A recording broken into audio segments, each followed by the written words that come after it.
Hello, I'm Dr. Scott, and I'm going to give a speech on developmental psychology. And in all actuality, I really feel that I'm a developmental psychologist because to me, this gives me a clue in where somebody is at on the emotional level.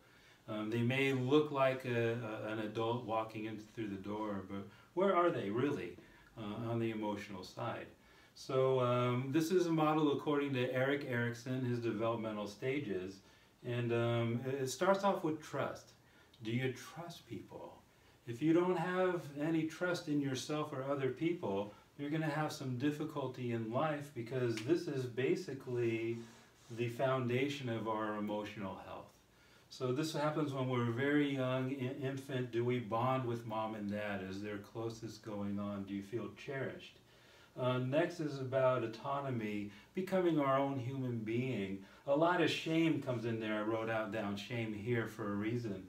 If we don't get into our own personhood, then we basically are looking for other people to define us. So basically, this is a really huge thing in psychology, am I shame-based or not? The next is about moving away from the womb. Now that I know who I am, I'm going to start taking some initiative.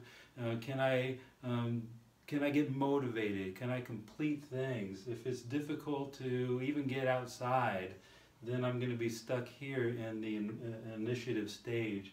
The next is about esteem. Well, we've all heard that from Freud. Is that do I feel like I'm good enough? Am I as good as everybody else? And if I have some esteem issues, then I try to do people pleasing. Then I want to get them on my side so that I can survive. The next is about our identity. This is when we're in our teen years. And basically, am I gay, straight, male, female? Am I Republican, Democratic? It's really all about finding out my own self-concept of me.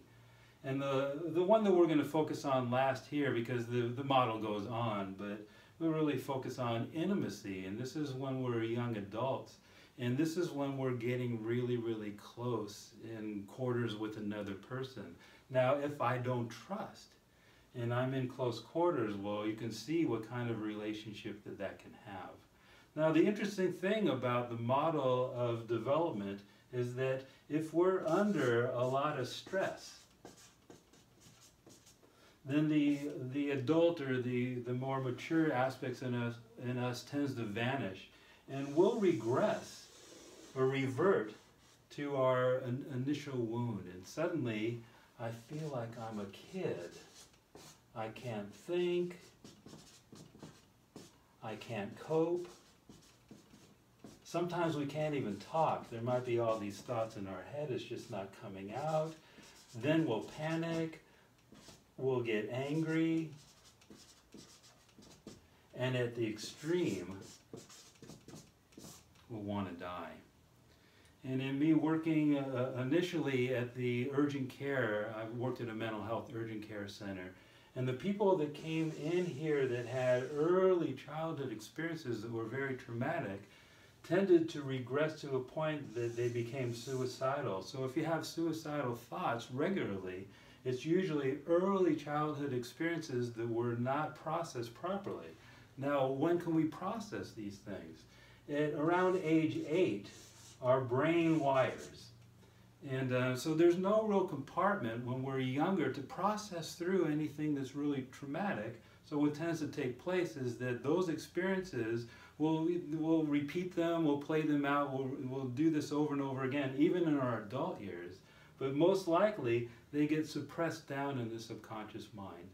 And they tend to bubble up a lot when it's ready to heal. But if we don't have the tools, then here's all these issues that keep on repeating themselves over and over again.